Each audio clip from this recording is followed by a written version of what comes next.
Hello everyone, welcome to a new video on my channel JP Zone TV.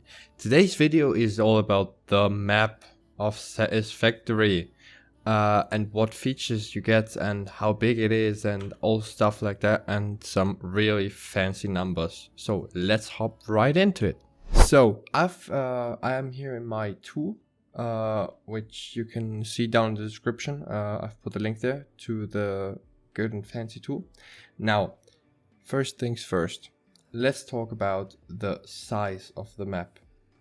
The map is the 7.48 kilometers wide and 7.48 kilometers high.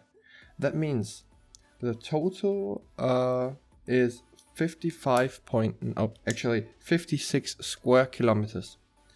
This is the same as 876,000 foundations, which is 5,256,000 concrete, which you would need just for one layer of the map to cover. But there's a hook, as always.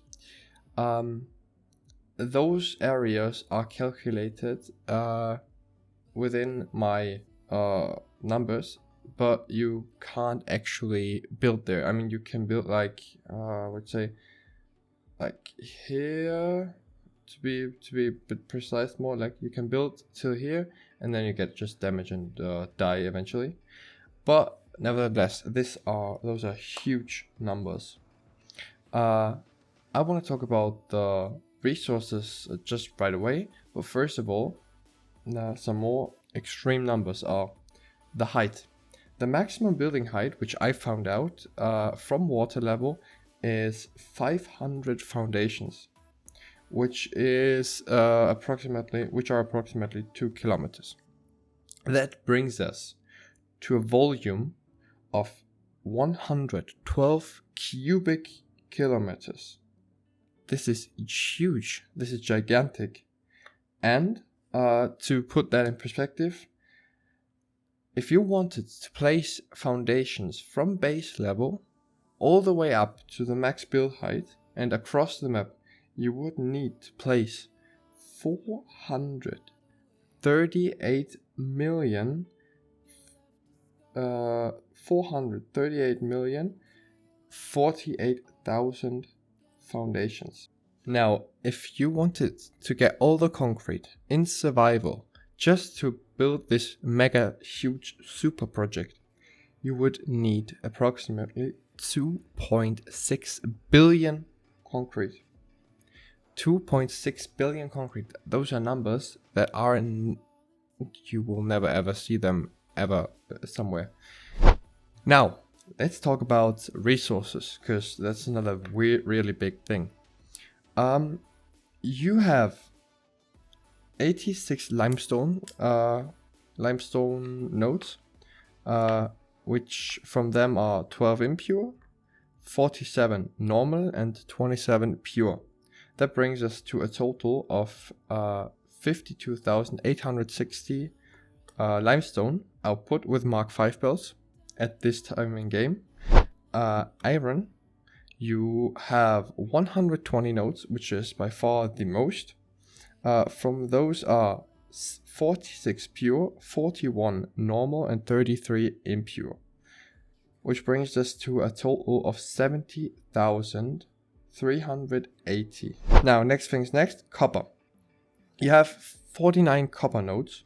From them are 12 only pure, 28 are normal, and 9 are impure, which brings us to a total of 28,860 copper per minute, which you can output. Well, keep in mind, only the ore. You can refine it in a refinery further and get like nearly double. Next things next, Caterium. Caterium is actually a bit strange, because you have 60 nodes only. From those are 8 pure and 8 normal, and you don't have any impure nodes. This gives you only 11,040 Caterium to work with, which isn't that much at all. Now let's talk about coal. Coal is one of the most important resources in the game, especially if you want to start your coal factories and your steel factories and stuff like that. you need a lot of coal, and you do have definitely enough, because there are 50 nodes in total. From those are 15 pure, 29 are normal, and 6 are impure, which brings us to a total of 30,900 coal per minute, which you could produce. Now, sulfur. Sulfur is a really late game item, but nevertheless, you have enough to work with for the things you need. Because you have 11 sulfur nodes. 3 of them are pure, 7 normal, and only 1 impure. Which brings us to a total of 6,840 sulfur per minute. Okay, so now quartz. Quartz is also a really important item later on in the game, especially if you have alternative recipes. And you have 16 nodes, 5 of them pure and 11 normal, which brings us again to a total of 10,500 quartz per minute. Now, bauxite. Bauxite ore is used to get aluminium and the alkyd aluminium sheets, which you can further build into conveyor belts and nuclear power stuff. You have 13 nodes. 5 of them are pure, 5 normal, and 3 impure, which brings us to a total of 7,800 bauxite per minute. Now keep in mind, bauxite, you get a lot of aluminium from it, so don't mind those small numbers. Now, uranium. Uranium is a really important item, especially if you want to saturate your energy needs. And you only have 3 normal nodes. That's it. There are only 3 normal nodes.